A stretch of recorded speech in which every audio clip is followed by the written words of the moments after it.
Repeat what he just said. Yes, here we are, broadcasting from the Hadley home in beautiful Keene, Texas.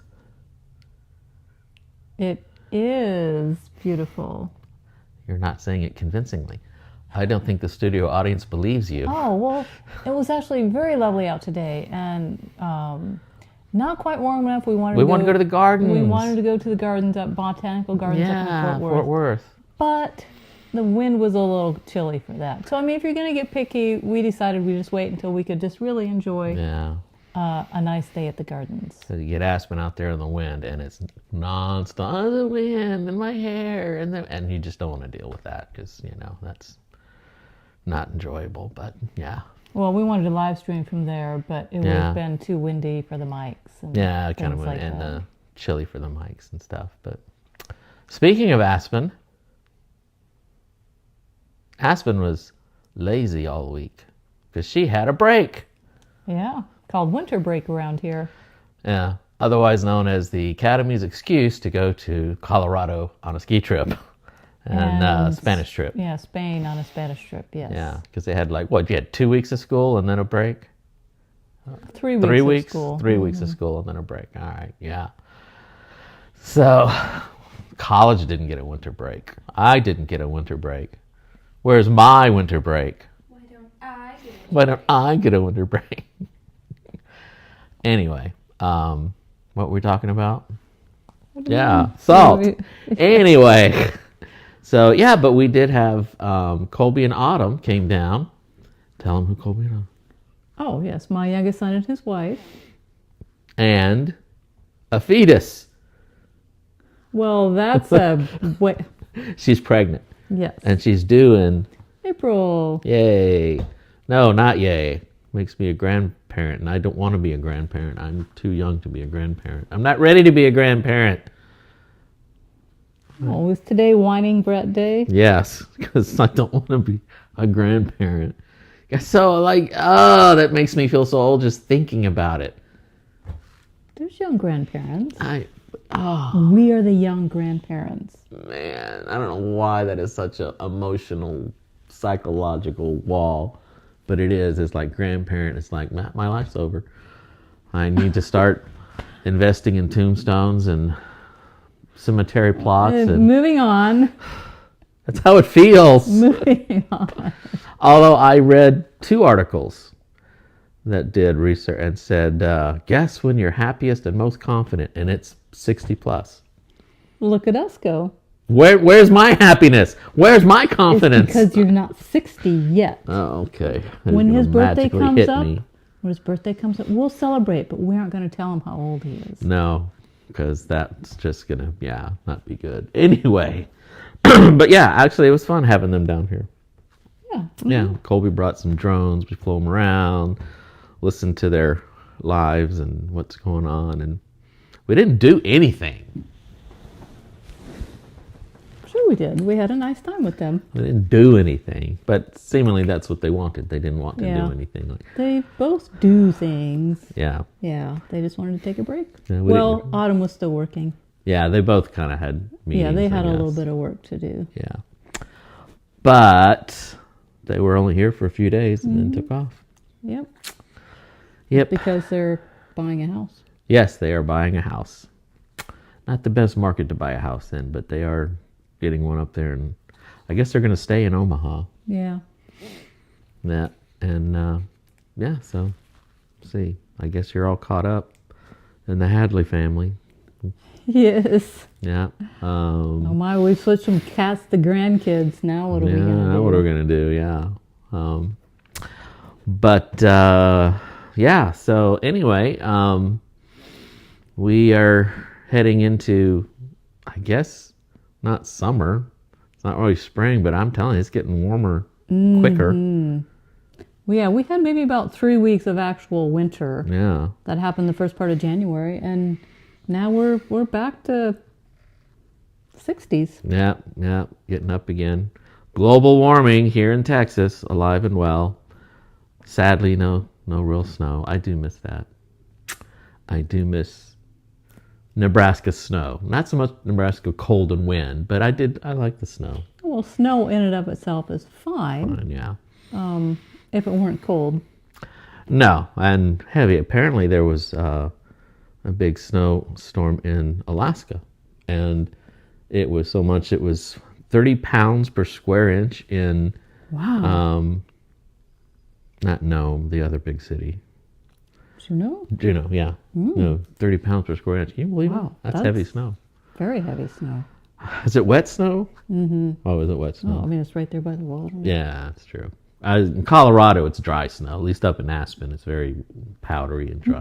It was much nicer to scrape snow off your car in Colorado than in Alaska, because Alaska it froze on in like sheets, and you'd have to go out there and, well, the best way, of course, is just warm up your car, and it would slide off. But yeah, Colorado, you just got the little brush thing and brushed it off, or just turned on the drove along, and the wind blew it off. Yeah, that was on. But that's not what we're here to talk about today.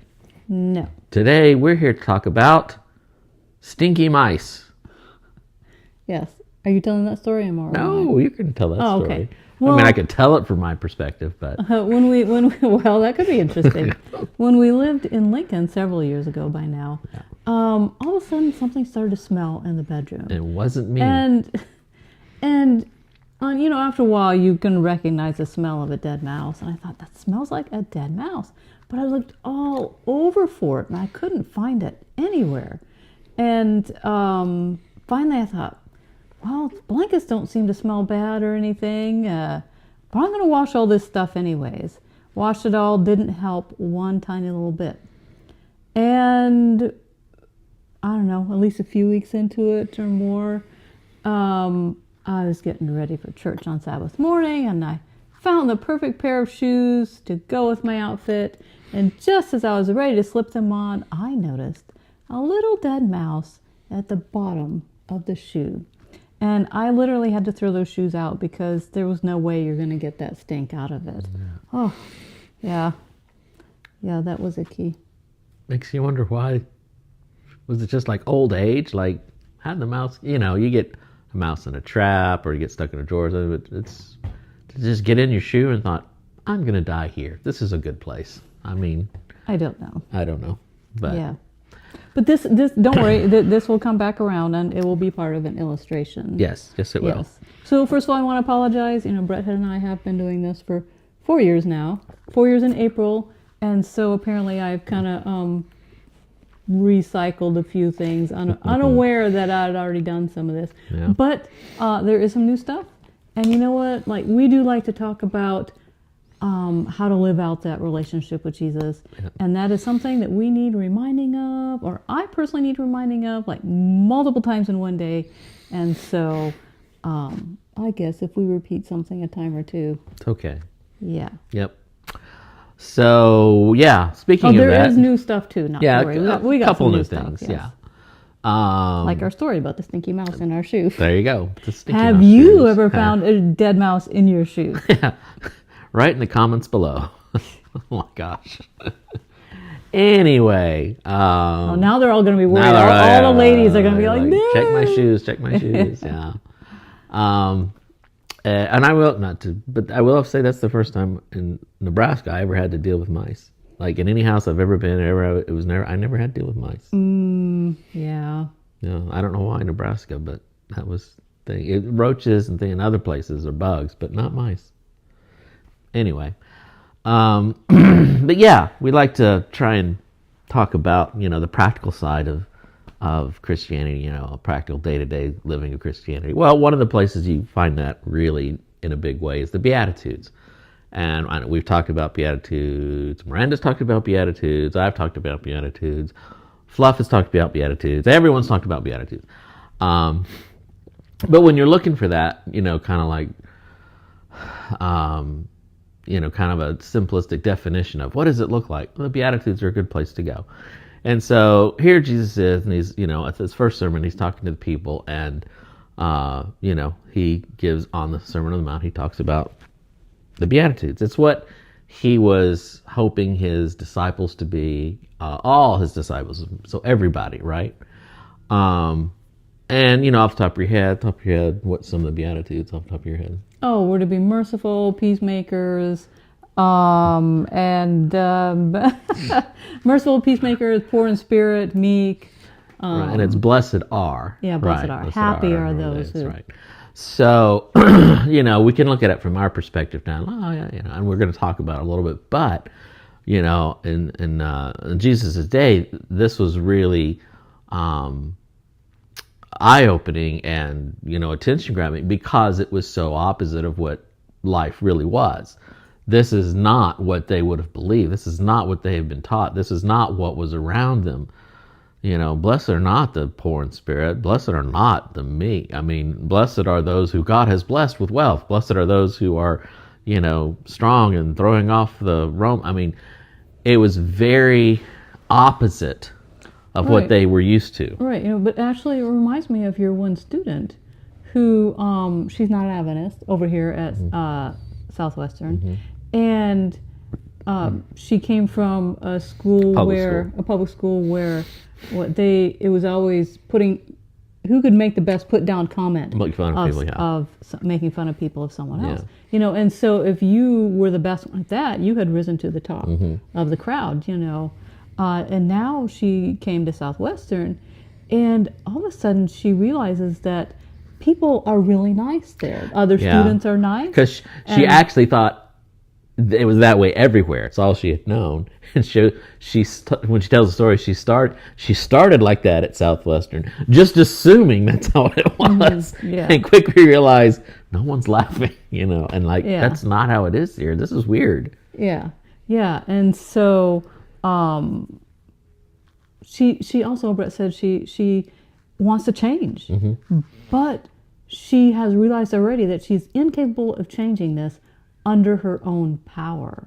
And so, she believes in God?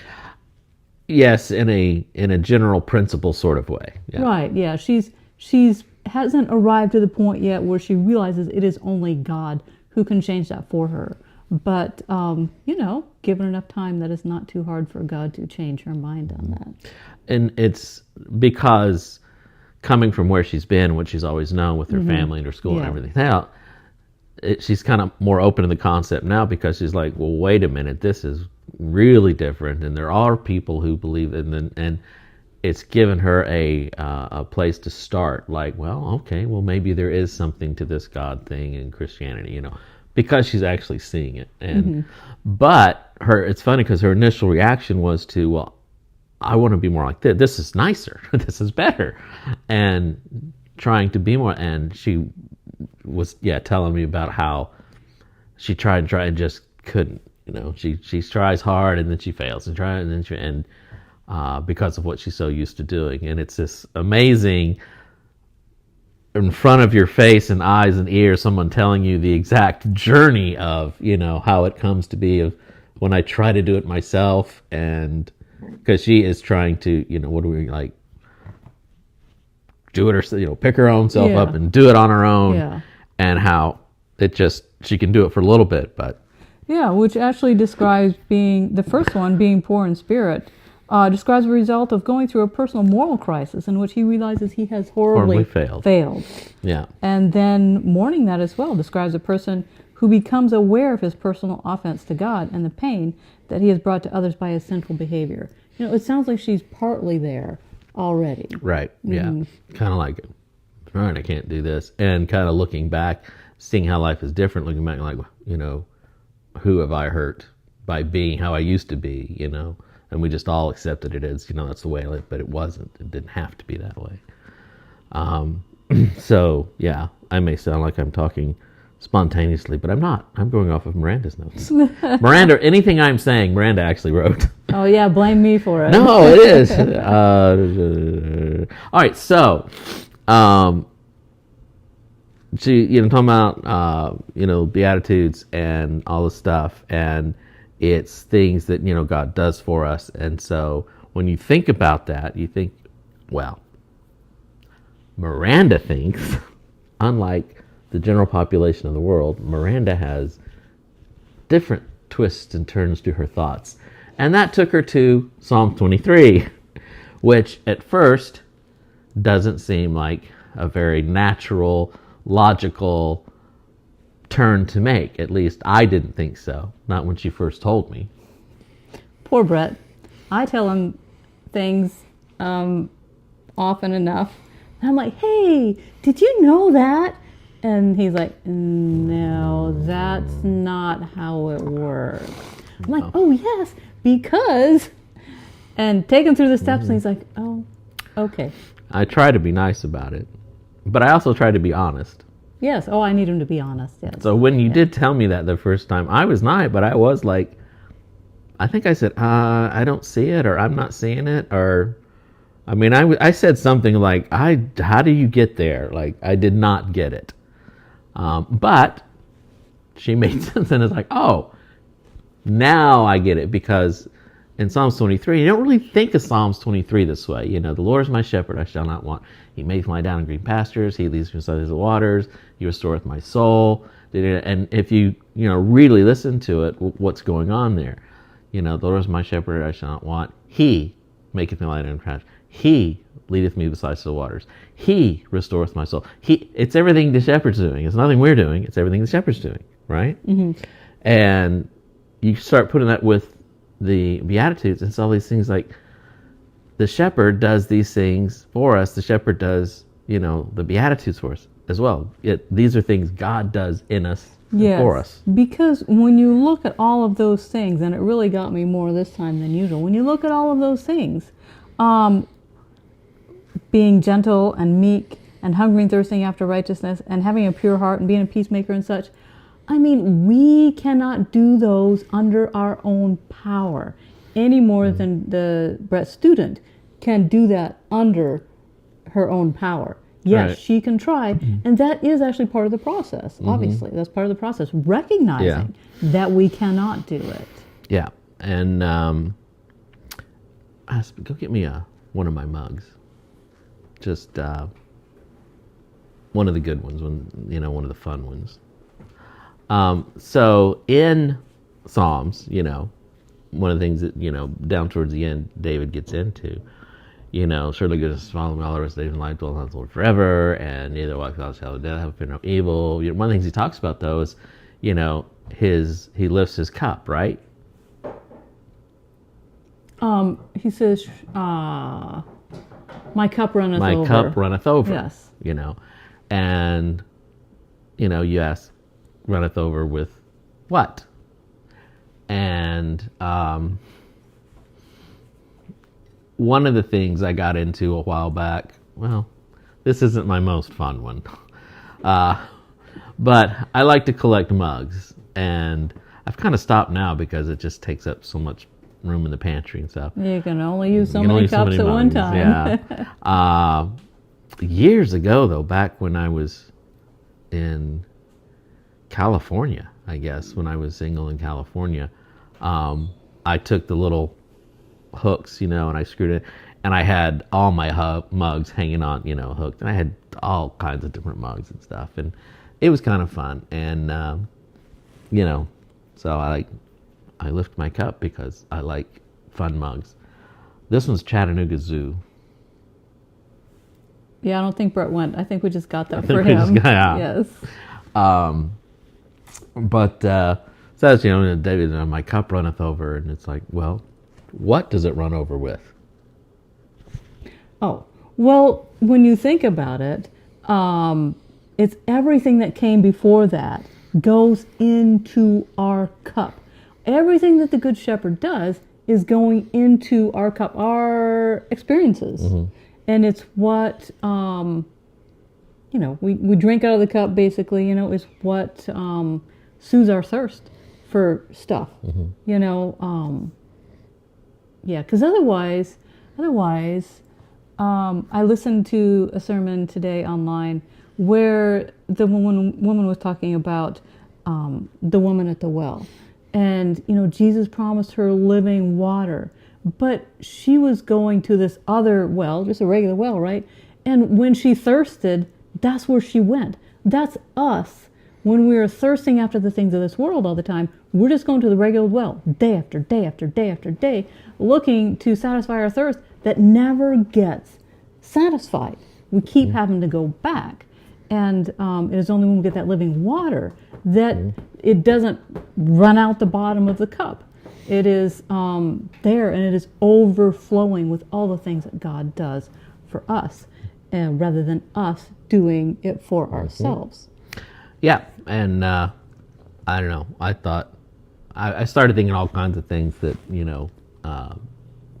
allegories and parallels and symbols, but like things change the older you get, obviously, and it's funny that I look back now at stuff, and when you start like, what do you like to fill your cup with, and if you go back far enough in my life, you go way back, and I just remember we used to drink a lot of Hawaiian punch.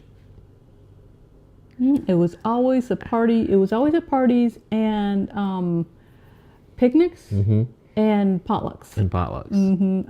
Yeah. Wasn't Hawaiian punch new back then, right? It was sort of, yeah. It was really because it came out really, and they just had the one or two flavors, and then all of a sudden they had all these flavors. It was real popular and everything.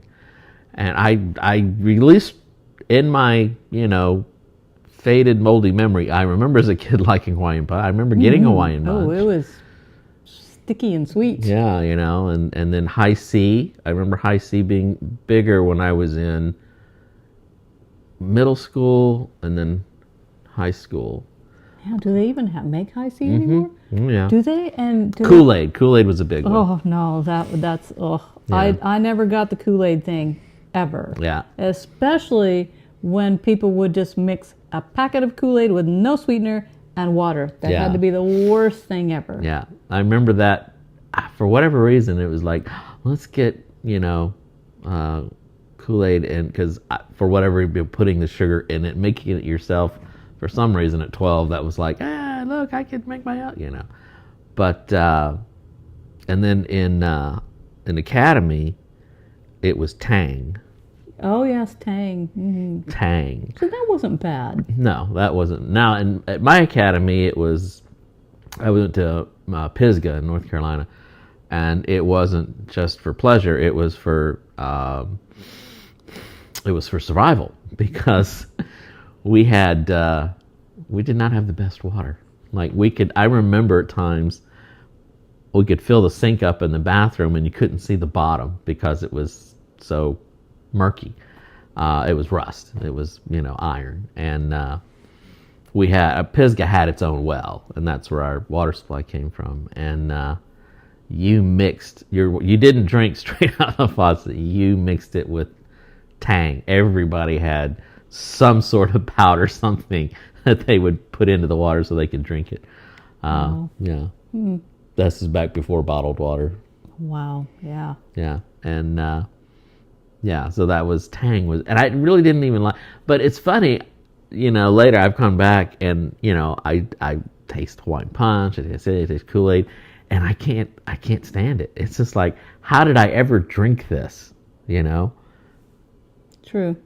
I liked Tang back then. Yeah. Recently, I've made a drink, well, not recently, a few years back, I guess, a drink that reminded me of Tang. Basically, if you just get a cup and fill it with water and add a splash of lemon juice or lime juice, a packet of stevia, and then you put a nice big splash of orange juice in there and mix that up, and honest to goodness, it just reminded me of Tang. I bet that would be better than Tang, actually. Well, yeah. But it had that Tang kind of flavor to it. But now my world is full of Perrier. Powdered drinks still.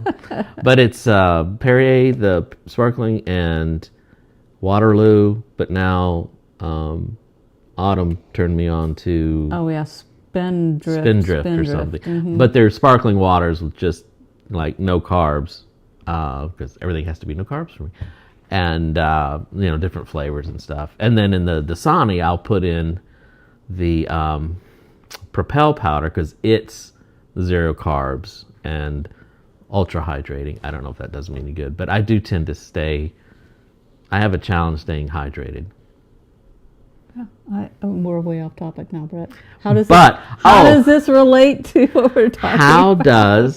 how does the things I used to fill my cup with when I was a kid, high C and versus now I drink more, it's like, water. How is that a spiritual allegory? Because Miranda is the queen of making common everyday things a spiritual lesson. So there you go. 1, 2, 3, go. Oh boy.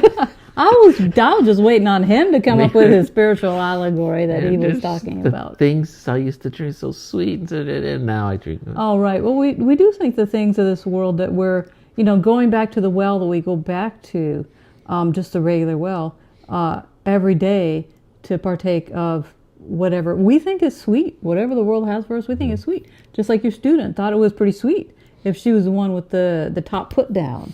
In a group of people or something, that's sweet to be the best, the guy on top, or have the most this, or do the most that, or whatever it is, but that's all you're gonna get out of that well of the world, basically.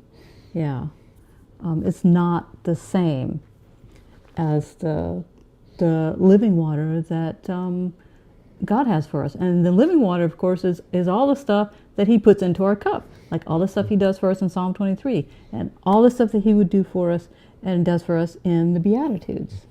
Take the Beatitudes, for example. When you're just doing a straight up read through them and you're not really thinking too much about it, one, it's almost poetic, and two, we just think, oh, sure, I do that. There's good people do this stuff, and I'm a good person, so check.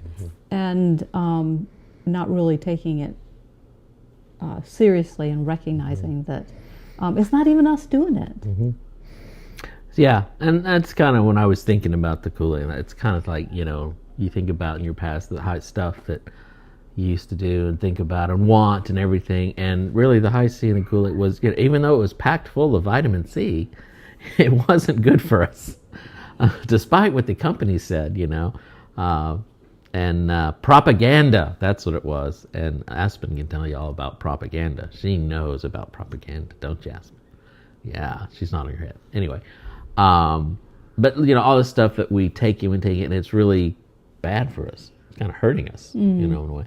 And that's like what you're saying, that when we fill a cup ourselves, it may taste sweet in the moment, but it's really not good for us. And at least for me, as I've gotten older, you get further down in your journey, you get less and less of a taste for that, and more for something more, pure, and that's what you find when you have, God filling your cup with His stuff versus us trying to fill our stuff with fake powder and making it better. Well, probably the number one ingredient in that can of high C was water, anyways. But it had all the fake flavorings and stuff like that in it. And it's still truth. It's still water, but it's watered down, if you will, with these little lies on top of it that we don't recognize because it tastes sweet, right? And it tastes good, and but to get that purity that we're talking about, like with living water, that's really, you get down to the Beatitudes, and those are like clarifications of clearing all the junk out, making it pure. Actually really going through the steps. Like the Beatitudes are almost a step by step. Yes, they kind of are. And they would all point back to, like the first two kind of go hand in hand, are mourning our spiritual poverty, our inability to do that for ourselves. And and then once you realize that, then you look at them: gentle, hunger and thirst after righteousness, pure in heart, being a peacemaker, and being happy when you've been persecuted. All of that makes you realize you cannot do that on your own. And I was also noting that the Beatitudes are very similar to the 12 steps, where you realize, I can't do it. Step 1 is, I can't do this. I will fail miserably. I can't change my. Step 2 is coming to accept that there is a God, and He's outside of myself. And step 3 is, I think I will turn my life over to God and let Him do it. And that's the poor in spirit, the gentle spirit. Now that's humility. I can't do it anymore. Well, we actually in 12 step we say the first 3 steps are I can't, God can. I think I'll let Him. Right, and basically finally willing to give up living how we want to live for how God wants us to live. Right. And that starts to create this need, this want, this desire for something more and better than what I've experienced. For the addict, it's like, I don't want that anymore. I've come to understand how harmful it is and how temporary it is, and I want something better. And that's this hunger and thirsting for more, something better. Mm-hmm. And I like the merciful one, basically. It's when we realize how unworthy we are. Mm-hmm. Sure, I mean, God is always reaching out to us with His mercy towards us, right? Mm-hmm. If He weren't merciful towards us, we would have no hope whatsoever. But when we recognize it, our own unworthiness, now we reach out to others with compassion because, we realize we can't do it on our own. That person can't either. And maybe they know less than we do. And it's our opportunity to live out the mercy of God towards them. Right. Because God has done that for us. We are unworthy too. Sure, that person may be unworthy of our kindness, but that didn't stop God from being merciful to us. And then again in 12 step, that's the big thing where whoever you are, wherever you come in, the recovering addict is always like, dude, you have done nothing that I haven't done. You haven't been somewhere I haven't been. We are all in this together, and you are not. I think one of the things is no one's ever died of terminal uniqueness, basically meaning we're all in the same boat. We've all done this. We're all worthy of the love, forgiveness, second chance, and restoration and everything. And so it does. You reach out to others with compassion. And then the rest of the Beatitudes are a lot of the 12 steps too. Is like making peace with your past, making peace with others. You become a peacemaker. You become, and it's just the Beatitudes. Mm-hmm. And in 12 step, as the Beatitudes, we say, and we can't do it.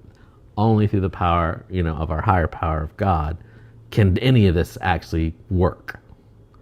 And so that's the thing. Filling our cup, like David, filling our cup with these things is what God does, or the Good Shepherd does for us.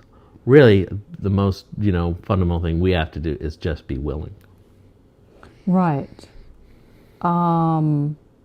So Brett scrolled right past a section here. Well, I thought this might be a good place to end. I thought it was a good point. Yes, it is. Are you going to cover that one? No, go ahead. Okay. So I was reading through some other Psalms this last week, and it hit me in a couple of them that okay, so David wrote Psalm 23, right? Mm-hmm. And he also wrote these 2 other Psalms as well. And so it makes you wonder that since he had already compared, or in these other, Psalms that he wrote, he compared the cup to something, and it works for Psalm 23 as well.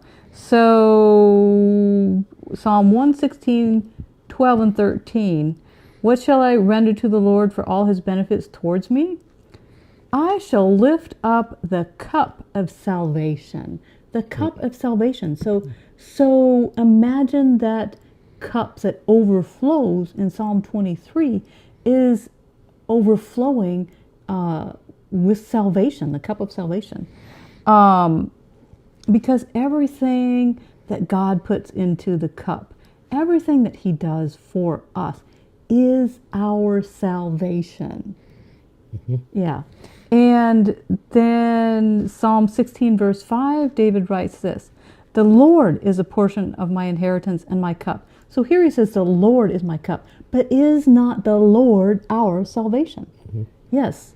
And so our salvation and all the stuff that God does for us is our cup that runneth over and is our salvation. And I just found that kind of interesting. Mm-hmm. Yep. And and that kind of, I thought, brought us all the way around. The attitudes are the Yeah. Yeah, right. And I just tack on a couple things here at the end. For starting in January, fairly recently actually, I thought, you know what, I'm going to do something different, and I'm going to start praying through the Beatitudes, allowing several days for each one, and then just keep adding to that until we get to the end. And it really is very interesting how when you start to pray about those, all of a sudden you are more aware of your spiritual poverty. You are more aware of the mercy of God towards you, and more aware of your need for hungering and thirsting after righteousness and such things like that. I haven't got all the way through yet. Maybe by the time we get finished, we'll have some new thoughts on that as well. But I just want to throw that out there. If you're, whatever New Year's goal you may have started with, or maybe you didn't have any, it is not too late to start. Start something, that's going to help your spiritual walk with God. And so this is why we were back to the Beatitudes today, is because that's what I have been working on these last couple weeks, I guess. So now to wrap this up with the story that we started with the mice. The mice, yeah. Okay, so the Beatitudes are there, right? And everything God does for us is to remind us that we cannot get the stink out of our shoe. Cannot get the stink out of the things that we do. And walking, going places, doing things. Sometimes we're just not headed in the right direction. We cannot get the stink out of that. When we're always constantly going to the old well, right? Jesus wants to give us living water, and only God can do that for us. Only the Good Shepherd. Mm-hmm. Otherwise, our shoes still stink. And are full of Kool-Aid. Or High C or tang, yeah. Yeah. So yeah, we're going to try and do this next week. We were going to do it today, but again, the weather. I don't know. Is it going to be okay next week to get out? It's supposed to be nice next week. Next week. Yeah. So we want to, start getting back out like we used to, and we'll do it from a park or the gardens or something. We still got to go to that Asian garden up in wherever it's at. It's about 45 minutes away. We keep wanting to go there, but so we got a couple places we still want to go and broadcast live from and that kind of thing. So hopefully next Sabbath will be from the Fort Worth Botanical Gardens, where the two new things are dinosaurs and origami. I don't know how they put those together, but that's their two things now. No, the origami was just a one-day thing. No, really? They were doing it today. I looked at okay. I hope we don't miss the origami. I hope we don't miss it. Yeah.